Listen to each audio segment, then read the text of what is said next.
Mga kaibigan, magandang laban po ito. Kevin Kiambao versus Arvin Tolentino. First meeting nila dito sa KBL. Halika kaibigan, panoorin po natin. So eto na mga kaibigan, ang napakagandang bakbakan. Kevin Kiambao ba naman, nakasagupa si Arvin Tolentino sa preseason game nila. Katatapos lang mga kaibigan. Ang gandang pasa ni KQ doon. Pero eto, napakagandang galaw at crossover kay Arvin. Iniwanan niya rito si KQ sa magandang crossover na yan. So babawi si KQ mamaya dyan mga kaibigan. Pero eto, tingnan muna natin ang mga ginawa niya. Magkabantayan pa sila dito. Na-foul dyan si Arvin na ipasok po niya isang free throw. So eto si Kevin Kiambao, inatakan depensa dito ni Arvin. Bagsak si Arvin. So ito, tingnan natin, bumawi nga si KQ, naka-steal, sinalpak, dalawang kamay. So ito, makikita pa natin ditong ginawa ni KQ, hustle play niya, tip in mula kay KQ. So ito, tingnan natin, bago matapos ang second quarter, naka 3 point pala dito ang ating kababayan. So yun, tingnan natin ang replay. Sana magandang ipakita ng dalawang to dito sa regular season ng KBL. Second half, paano kaya nangyari dito? Napakagandang pasa naman noon, sayang, na butata siya ni Warney. So ito KQ, teardrop, layo, nice one. Tingnan natin ang gagawin ng dalawang to.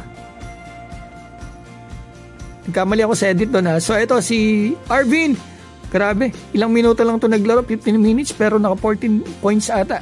Mamaya makikita po natin sa dulo eksaktong stats. Yan na end one pa ni KQ mga kaibigan. Ito si Arvin.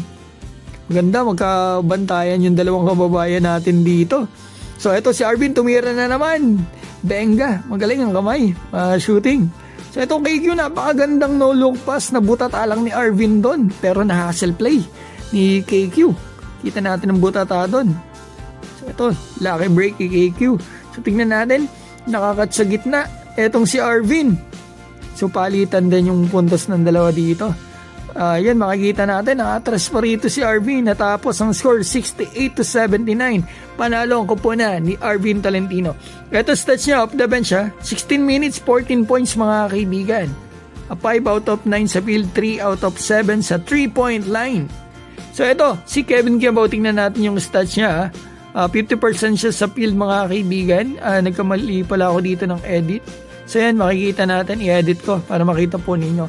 So ito mga kaibigan, may babatiin po pala ako dito Mag-comment lang po kayo dyan sa baba about dito sa laro ng ating dalawang kababayan. Shoutout sa iyo, Edel Dorado, Ashu, Dodong Joseph, Jamali Vlogs, Edward Kamikasi, Norman Arcangel ng Brunei, Sparty, Super Ninja, Liza Maloy, Balo Asuncion, Joe Ocampo at Ronald Iran. Mga kaibigan, maraming salamat po.